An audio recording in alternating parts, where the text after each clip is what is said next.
귀에 쏙쏙 박히는 야구 이야기 스트라이크 존 시작하겠습니다. 스포츠월드의 이혜진 기자와 함께합니다. 오늘은 전화 연결이 돼 있네요. 이혜진 기자 안녕하세요.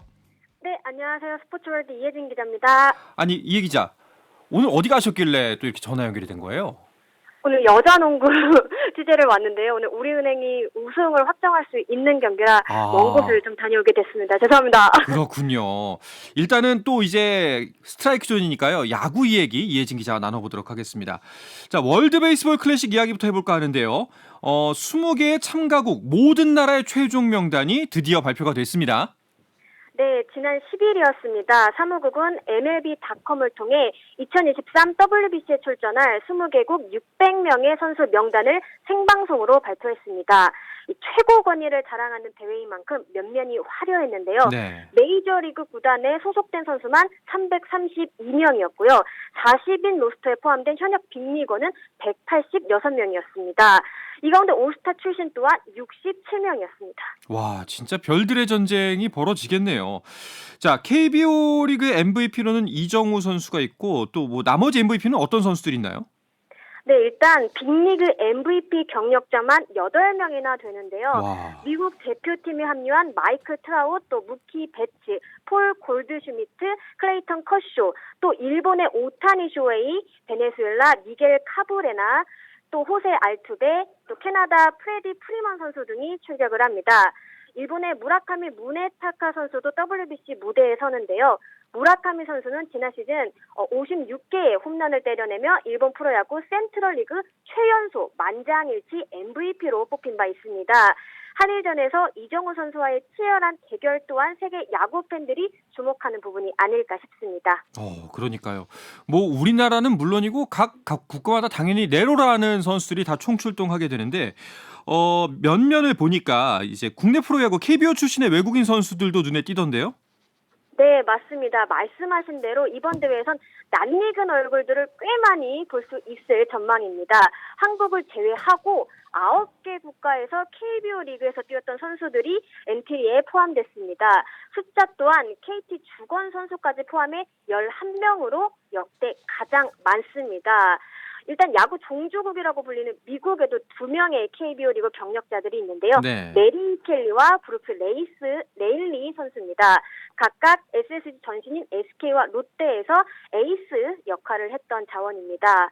또 지난해 KT 소속이었던 윌리엄 쿠에바스 선수는 콜롬비아 국기를 달고요. 또 두산 소속이었던 로버트 스탁 선수는 이스라엘 국기를 달고 뜁니다. 또 KBO 리그에서 지도자까지 했었죠. 크리스 옥스프링 선수 또한 호주 대표팀에 발탁돼 노익장을 과시할 예정입니다. 그렇군요. 20개 나라에서 30명의 선수, 총 600명의 선수가 출전하는데 우리가 그중에서도 좀 많이 주목했던 거는 이제 우리와 예선에서 붙을 호주 대표팀 명단이었는데 공개가 됐죠? 네, 호주는 한국이 이번 대회 1차전에서 맞붙게 된 상대인데요. 드디어 베일을 벗었습니다. 대부분 자국 리그인 호주 프로야구 선수들로 구성이 됐는데 메이저리그 출신은 2명입니다. 2019, 2020년 하나에서 뛰기도 했던 워윅 서폴드 선수, 그리고 현역 빅리거 에런 화이트필드 선수입니다. 다만 화이트필드 선수는 빅리그 통산 8경기 12타수 무안타로 아직 첫 안타를 떼어내진 못했습니다. 또 시카고 화이트삭스 소속인 우완투수 리암 핸드릭스 선수의 경우 출전이 유력했지만 이 혈액암의 일종인 비호지킨 림프종 진단을 받아 출전이 불발됐습니다. 하지만 마이너리그 경험이 있는 선수들은 꽤 되는데요. 캔자스시티 로열스 소속인 로비 글랜디인 선수가 대표적입니다. 지난해 AA 에서 뛰었고요. 호주 리그에서도 타율 2할 9푼 등 준수한 성적을 거뒀습니다. 네. 자, 이 호주 대표팀 명단에 대해서 뭐 평가가 어떨지 모르겠는데 전력이 예상보다는 떨어진다는 평가도 있어요. 네, MLB.com은 이번 호주 대표팀 명단과 관련해 역대 WC 대회 최강 전력은 아닌 것 같다 이렇게 평가를 했습니다. 네. 하지만 방심은 금물입니다. 한국은 지난 3회, 4회 대회에서도 한 수 아래로 평가받던 나라들의 덜미를 잡힌 기억이 있습니다. 또 이 호주 대표팀은 2009년 대회에서 멕시코를 17대 7로 누르는 등 저력을 발휘한 기억이 있습니다. 이강철 대표팀 감독은 호주전 중요성에 대해 이미 수차례 강조를 했는데요. 바라는 그림이 나오기 위해선 긴장의 끈 주권을 바짝 조여야 할 것 같습니다. 그렇습니다. 자, 그리고 뭐 모든 나라의 가장 큰 관심사이지 않을까 싶었는데 세계 최강이죠. 가장 강력한 우승 후보 미국 대표팀의 전력은 어떤지도 궁금해요. 네, 미국은 이번 대회를 앞두고 굉장히 공을 들였는데요. 마이크 트라우 선수를 비롯해 클레이트 커쇼, 무키 베츠, 폴 골드 슈미트 등 역대 최고의 선수들로 팀을 꾸렸습니다. 강력한 우승 후보다 이런 얘기가 나오는 이유입니다. 특히 이 타선을 주목할 만한데요. 네. MLB.com은 이번 WBC에 나서는 선수들 중 눈여겨봐야 할 이들을 선정해 발표를 하기도 했는데요. 포수 JT 리얼무토 선수와 외야수 트라웃 베츠 선수 등이 이름을 올렸습니다. 이 트라웃 선수는 미국 대표팀 주장을 맡기도 했는데요. 일찌감치 우승 아니면 실패 이렇게 강한 의지를 드러냈습니다. 네. 자, 그런가 하면은 이 최종 엔트리를 봤을 때 또 주목해야만 할 팀이 있다면 어디가 있을까요? 저는 개인적으로 이 도미니카 공화국 또한 이번 대회 강력한 우승 후보 중 하나가 아니겠나 싶은데요. 네. 미국의 한 베팅 업체가 공개한 우승 배당에 따르면 도미니카 공화국의 우승 확률이 가장 컸습니다. 그래요? 네, 앞서 메이저리거 플람버, 발데스, 루이스 세베니노, 루이스 카스티오 선수 등이 이 소속팀 반대로 출전이 불발되면서 우려를 자아내기도 했는데요. 그럼에도 전력 자체는 빅리그 올스타라고 해도 손색이 없을 정도다 이런 얘기가 나오고 있습니다. 매니 마차도, 블라디미르 게레로 주니어, 또 샌디 알칸타라 선수 등이 출격을 합니다. 그렇군요. 알겠습니다. 자, 우리 프로야구 소식들도 궁금하실 텐데요. 이제 스프링 캠프가 어느새 2주 차에 들어갔습니다. 어떤 소식들이 있었나요?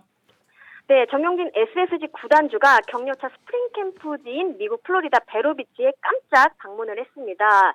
빈손으로 가지 않았는데요. 만찬 자리를 만들었습니다. 랍스타, 갈비, 스테이크 등 특식 메뉴가 제공이 됐는데요. 미식가답게 재료 선정에서부터 큰 공을 들였다고 합니다. 네. 선수들 중에서는 혼자서 8마리를 먹는 선수가 있었을 정도로 정말 반응이 폭발적이었다고 하는데요. 이 주장 한유섬 선수는 좋은 동기부여가 될 것 같다 이렇게 얘기를 했습니다. 실제로 밤 9시까지 실내 훈련장에 불이 꺼지지 않는 등 선수들의 열의가 정말 대단하다는 후문입니다. 네. 자, 그런데 한화 같은 경우에는 스프링 캠프 초반부터 좀 어수선한 이야기들이 있었어요. 네, 그렇습니다. 신인 김서현 선수가 정식 데뷔 도전에 도마 위에 올랐습니다. 지난 1월쯤 자신의 SNS 부계정에 썼던 글이 뒤늦게 알려지면서 비난의 화살을 맞았습니다. 팀 코치진과 일부 팬들에 대한 좀 불만을 드러내는 내용이 포함돼 있었던 것으로 알려졌습니다. 구단은 선수와의 면담을 통해 이 같은 사실을 확인했는데요. 3일간 단체 훈련에서 제외하고 벌금을 부과하기로 했습니다. 이 카를로스 수베로 감독은 어린 선수가 이번 실수를 통해 배우고 또 깨닫는 것이 있었으면 한다면서 팀보다 위대한 선수는 없다고 얘기해주고 싶다고 말했습니다. 네. 다만 징계 첫날에 또다시 SNS 활동을 이어간 사실이 드러나 팬들이 한 번 더 짙은 우려를 내비치기도 했습니다. 일단은 부계정이고 그리고 이제 지인들하고만 운영하는 험담 몇 줄 별 생각 없이 누른 좋아요 정도로 생각을 가볍게 했을 것 같은데 하지만 이제 프로이기 때문에 잘못은 잘못이죠. 그렇습니다. 김서현 선수는 올해 전체 1순위로 프로에 입단한 만큼 정말 많은 주목을 받고 있는데요. 그런 면에서 조금은 신중하게 행동해야 하지 않았나 싶습니다. 김서현 선수는 징계를 마치고 선수단, 코치진 등에 이제 사과하는 시간을 가졌다고 하는데요. 다시는 이런 일이 없도록 하겠다. 야구 선수 이전에 기본이 돼 있고 성숙한 사람이 되도록 노력하겠다고 다짐했습니다. 모자에도 성숙해지자, 반성하자 등의 문구를 새기기도 했는데요.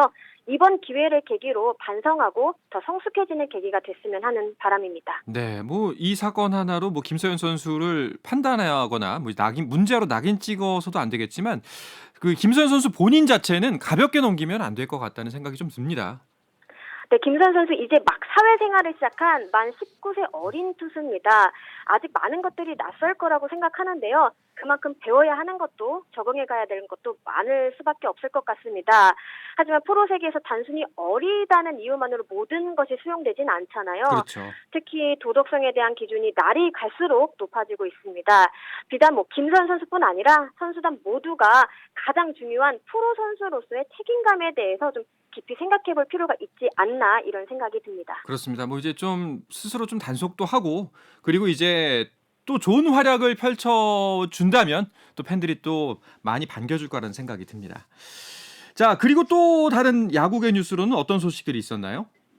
LG 송은범 선수가 도장을 찍었습니다. 지난 12일 올해 연봉 1억 4천만 원에 계약을 완료했습니다. 네. 지난해보다 1,000만 원 삭감된 금액입니다. 이로써 LG는 재계약 대상자인 45명 전원과 계약을 마무리하게 됐습니다. 송은범 선수는 베테랑 투수로 농 릴리프와 필승조로 오가면서 LG 불펜에 힘을 불어넣어줬는데요. 젊은 선수들이 많이 성장한 만큼 엔트리에 입성하기 위해서는 치열한 경쟁을 벌일 것으로 보입니다. 현재 LG 챔피언스 파크에서 훈련에 매진하고 있습니다. 그렇군요.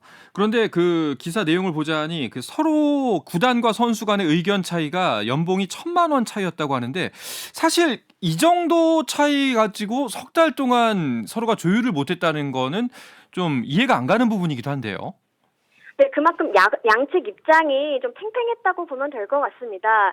송은범 선수는 지난해 25경기에 출전해 1승 1패 2홀드 평균 자책점 4.05의 성적을 남겼습니다. 무릎 인대 파열 수술을 받았던 것을 떠올리면 성공적인 복귀라고 할 수 있습니다. 네. 다만 구단은 내부 시스템에 따라 연봉을 책정하거든요. 송은범 선수의 경우 적은 경기 출전 수가 좀 마이너스 요인이었습니다. 이에 반해 송은범 선수 측은 부상 자체가 팀을 위해 뛰다가 생긴 것임을 좀 강조했는데요. 주다리기 끝에 송은범 선수 측이 받아들이기로 했습니다. 다행히 협상 과정 자체는 굉장히 원활했다고 했는데요. 금액의 차이는 있었지만 서로 감정이 상하지 않도록 각별히 조심을 하면서 이야기를 나눴다고 합니다. 네, 이제 뭐 원만하게 합의를 하고 이제 앞으로 이번 시즌 준비만 하면 되니까요. 또 좋은 활약 펼쳐주길 바라겠습니다. 자, 이혜진 기자 오늘 소식은 여기까지 듣도록 하겠습니다. 오늘 취재 잘하시고요. 야구 소식도 계속해서 들려주십시오. 네, 감사합니다. 네, 고맙습니다. 월요일의 야구 이야기 스트라이크존 스포츠월드의 이혜진 기자와 함께했습니다.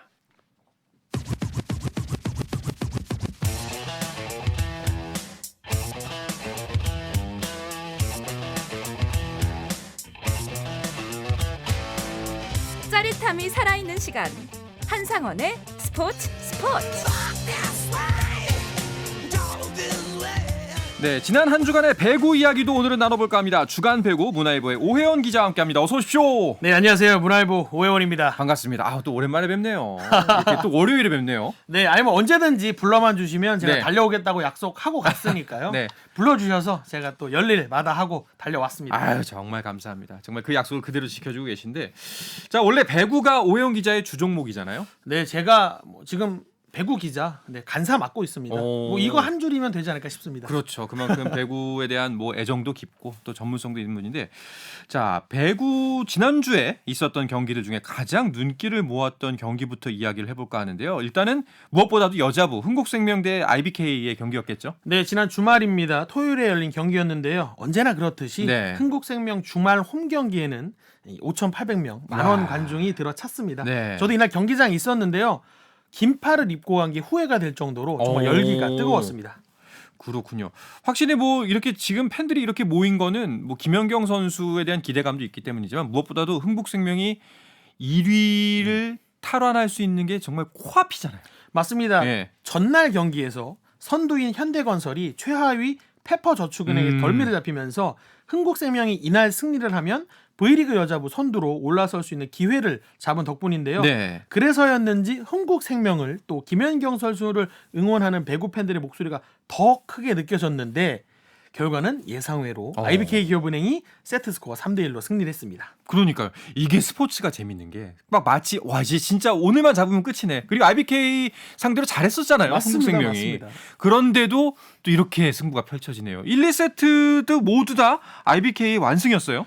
네, 앞선 4번의 맞대결에서 단 2세트를 얻는데 그쳤던 IBK 기업은행이었거든요.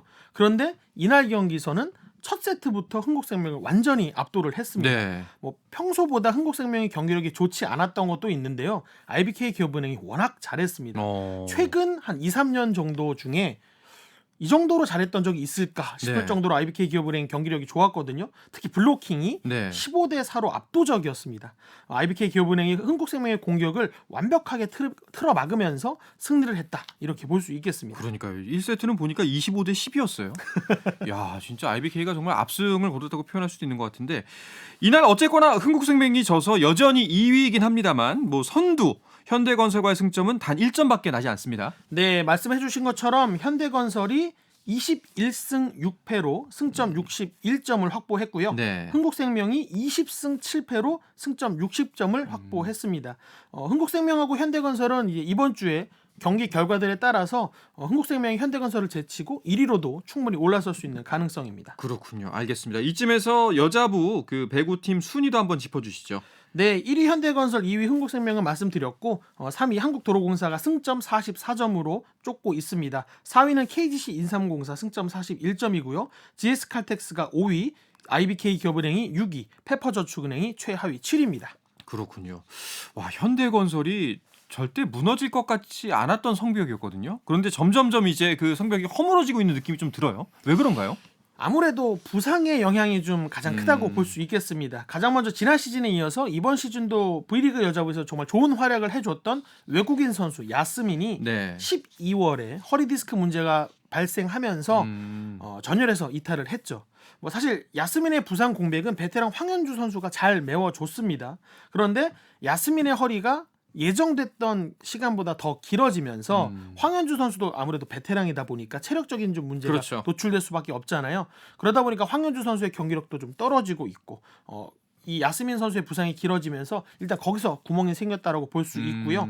또 여기다 최근 현대건설의 정말 뛰어난 경기력의 숨은 공신이었던 리베로 김연견 선수가 네. 지난 7일입니다. 흥국생명과 경기 도중에 발목을 다쳤습니다. 그러다 보니까 최소한 2주 정도는 경기에 나설 수 없다라고 하면서 7일 흥국생명전 패배했고요. 또 10일 페퍼저축은행전 패배를 하면서 사실 이 두 경기 패배는 김연견 선수의 부상 공백이다라고 볼 수 있을 것 같습니다. 그렇군요.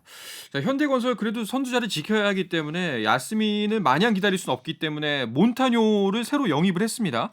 네, 이게 뭐 팀이라는 게 뭐 선수 한 명이 부상을 당했다 그래서 다른 선수를 이렇게 뭐 블록 맞추듯이 딱 끼워 넣었을 때 정상적으로 뭐 기능상 문제가 없다면 좋겠지만 팀 스포츠는 그럴 수가 없잖아요. 그렇죠. 아무래도 몬타뇨 선수가 영입되고 나서 동료들하고 호흡을 맞출 시간 없이 바로 페퍼저축은행 경기에 투입됐기 때문에 뭐 13점을 했다고는 하지만 뭐 야스민의 빈자리가 너무 컸던 거죠. 뭐 몬타뇨의 적응이 늦어진다면 현대건설로서는 좀 원하지 않는 결과가 나올 수도 있을 것 같습니다. 그렇군요. 이번 주가 굉장히 중요해 보이는데 현대건설의 대지는 이번 주에 어떻게 되나요? 네, 당장 내일입니다. 14일 화요일에 한국도로공사와 네. 경기가 있고요. 그리고 17일 금요일에는 KGC 인삼공사와 경기가 또 있습니다. 자, 그런데 반면에 쫓고 있는 흥국생명은 다음 상대가 페퍼저축은행입니다. 뭐 생각보다 쉬운 상대죠? 네, 어떻게 보면 예. 뭐 최하위이기 때문에 뭐 나머지 팀들과 경기하는 것보다는 페퍼저축은행을 상대로 경기하는 게 조금은 수월할 수 있습니다. 하지만 네. 현대건설도 이렇게 뭐 당연히 이기는 경기 아니냐라고 그렇죠. 생각했던 경기에서 졌기 때문에 뭐 흥국으로서도 느슨하게 경기하기보다는 선두를 올라서야 된다라는 그런 간절함을 갖고 경기하지 않을까 싶습니다. 그렇습니다. 스포츠에 당연한 건 없으니까요. 자, 그런데 재미있는 게 남자부도 비슷한 상황이에요. 아까 뭐 그 방송 전에 남자부 여자부 같이 짰나 싶을 정도로 어떻게 선두가 다 비슷한 처지에 있는지 대한항공도 연패에 빠졌죠. 네, 맞습니다. 최근 한 달간 4연패를 포함해서 1승 5패로 부진합니다. 1월 14일 우리카드에 풀세트 끝에 패했고요. 20일 한국전력을 상대로는 풀세트 끝에 승리했습니다. 하지만 24일 KB손해보험점 셧아웃 패배를 시작으로 한국전력, 또 삼성화재, 그리고 가장 최근이죠. 지난 10일 현대캐피탈 원정까지 4경기 연속 패배가 이어졌습니다. 그렇군요. 대한항공 같은 경우에는 어떤 문제가 있나요? 사실 대한항공도 어떻게 보면 컨디션, 부상 이런 비슷한 문제라고 현대건설과 뭐 비슷한 문제다라고 할 수 있겠습니다. 대한항공은 30대 선수들이 주축인 팀인데요. 주전 세터 한 선수를 비롯해서 뭐 아웃사이드 히터 곽승석, 또 미들블로커 김규민, 또 여기에 외국인 선수 링컨까지 전부 30대 선수들입니다. 네. 최근에 이 선수들의 컨디션이 돌아가면서 좋지 않았어요. 뭐 부상도 있고 장염으로 전열에서 이탈하는 경우도 있고 그러다 보니까 최근 이 6경기들에서 좋은 뭐 경기력을 보여주지 못했다라고 할 수 있겠습니다. 뭐 구단에서는 뭐 큰 부상이 아니다. 뭐 선수들 뭐 몸 관리에 어려움이 있는 건 아니다라고 설명을 하는데 뭐 아무래도 주축 선수들이 돌아가면서 빠지다 보니까 대한항공도 경기력을 유지하는 데는 좀 어려움이 있었다라고 볼 수 있겠습니다. 그렇죠. 뭐 체력도 체력이지만 사실 이제 나이가 있는 잘 아시잖아요. 오영 기자도 저도 잘 알다시피 맞습니다. 회복이 더디거든요. 맞습니다. 나이가 들면은 그게 문제입니다. 자, 그런데 그 팬들 입장에서는 그 감독의 선수 기용도 문제다라는 지적이 나오고 있다고 하더라고요. 네, 이 외국인 감독이죠. 토미 트리카이넨 감독이 올 시즌에 대한항공 정말 확실한 주전 구축해서 그 선수들을 많이 쓰고 있습니다. 지난 시즌 부임했거든요. 네. 지난 시즌에는 사실 어떻게 보면 다 낯선 선수들이다 보니까 여러 선수들을 기용해 가면서 나의 구상에 맞는 선수가 누구인가를 좀 확인하는 그런 시즌이었다면 이번 시즌에는 그 자신이 확인한 선수들을 주로 쓰면서 시즌 초반부터 우승을 향해 달려가는 그런 네. 시즌이었다라고 볼 수 있겠습니다.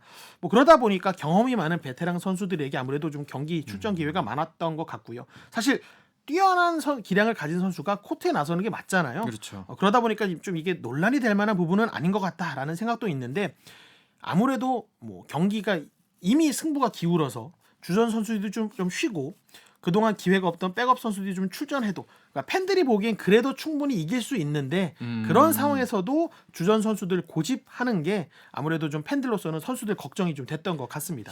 감독 본인이 생각하는 이제 우승을 향한 조각이 맞춰졌고 그 조각으로 정말 잘 운영을 해왔는데 아 이게 또 무리가 간 거네요. 양날의 검이 또 있었네요. 맞습니다. 예. 맞습니다. 알겠습니다. 이런 분위기 속에서 그 2위죠. 현대캐피탈이 대한항공을 상대로 첫 승을 거뒀다는 것도 좀 의미심장해 보여요. 네, 현대캐피탈이 대한항공을 상대로 정말 10경기 만에 승리를 거뒀습니다. 지난 시즌 1라운드에 승리를 하고 최근 경기까지 네. 정말 9경기를 내리치다가 지난 금요일입니다. 안방에서 현대캐피탈이 대한항공을 꺾었는데요. 뭐 그 10경기 만의 승리보다 아무래도 좀 중요한 건 두 자릿수나 벌어졌던 승점 차가 4점으로 좁혀졌다. 그러면서 여자부뿐만 아니라 남자부도 1위 싸움이 더 본격적으로 열기를 더해지게 됐다라는 네. 것이 좀 중요하지 않나 싶습니다. 그렇네요. 남자부 순위표를 보니까 3위 경쟁도 굉장히 치열할 것 같은데요. 순위표와 함께 짚어주시죠. 네, 현재 대한항공이 19승 8패, 승점 56으로 선두고요. 현대캐피탈이 17승 10패, 승점 52점으로 2위입니다. 1위 대결뿐만 아니라 말씀해주신 것처럼 3위 우리카드와 4위 한국전력이 승점 41점으로 같습니다. 네. 그리고 5위 OK금융그룹이 승점 39점으로 바짝 추격하고 있고요. 그리고 KB손해보험이 32점으로 6위, 그리고 최근 상승세인 최하위 삼성화재도 27점으로 추격을 시작했습니다. 그렇군요. 자, 순위 경쟁을 보니까 이번 주도 재밌을 것 같은데 이번 주에 좀 주목될 만한 경기가 있다면 며칠 경기인가요? 이번 주는 저는 개인적으로 네. 6위 KB손해보험이 순위 경쟁에 캐스팅 보트를 주고 있다라고 보고 있습니다. 14일에 선두 대한항공 이어서 18일에는 2위 현대캐피탈과 그렇네요. 경기를 앞두고 있습니다. 그렇기 때문에 대한항공과 현대캐피탈이 KB를 상대로 어떤 결과를 얻느냐가 순위 싸움이 아주 중요한 승부처가 되지 않을까 싶습니다. 알겠습니다. 자, 그리고 여자 배구 대표팀을 이끌고 있는 세자르 감독의 기자회견도 있었습니다. 네, 지난 주말입니다. 11일에 국내 취재진과 만나서 자기가 갖고 있는 대표팀 운영, 뭐 계획이라든지 그동안에 뭐 불통의 오해가 있었던 것에 대해서 좀 푸는 자리가 있었는데요. 뭐 그런 자리를 한 것뿐만 아니라 11일에는 흥국생명과 IBK 기업은행 경기를 현장에서 직관을 했고 네. 또 12일에는 서울 장충체육관에서 GS칼텍스와 KGC 인삼공사 경기를 또 현장의 선수들을 살펴봤습니다. 재미있었던 건 세자르 감독이 찾은 그 경기장에서 차기 대표팀에 발탁될 가능성이 있는 그런 선수들이 정말 좋은 활약을 하면서 세자르 감독을 좀 만족시켰다라고 볼 수 있겠는데 저는 개인적으로 세자르 감독이 기자회견에서 했던 이야기 중에 국제 무대에서 우리 한국 여자 배구가 경쟁력을 높이기 위해서는 세계적인 추세에 따라서 빠르고 힘 있는 배구를 해야 한다라고 네. 하면서 뭐 체격이 좋지 않아도 국제 경쟁력을 갖춘 일본이나 태국처럼 우리도 할 수 있다. 네. 이번 여름에 제대로 한번 보여주겠다. 이렇게 좀 각오를 다져서 지난 여름에는 좀 성적이 좋지 않았지만 이번 여름에는 좀 기대를 좀 해봐도 좋지 않나 생각을 했습니다. 그렇군요. 여자 배구 대표팀이 아무래도 뭐 올림픽 예선전도 있고 아시안 게임도 있고 중요한 일정을 많이 앞두고 있는데 뭐 김연경 선수가 빠진 빈자리 채우는 숙제, 세대 교체에 대한 숙제 때문에 뭐 세자르 감독의 어깨가 좀 많이 무거울 것 같습니다. 네, 사실은 뭐 세자르 감독이 제일 주된 숙제가 그게 아닌가 싶습니다. 그렇죠. 알겠습니다. 자, 이렇게 배구 소식 알아봤는데요. 오해영 기자 배구 주종목 맞네요. 네, 배구 간사님 맞습니다. 배구 소식으로 진짜 꽉꽉 채워서 전해드린 것 같습니다. 종종 찾아오셔서 꼭 이렇게 좋은 말씀 해주시기 바라겠습니다. 알겠습니다. 예, 오늘 고맙습니다. 감사합니다. 네, 저는 내일도 저녁 8시 30분에 뵙겠습니다. 한상원의 스포츠.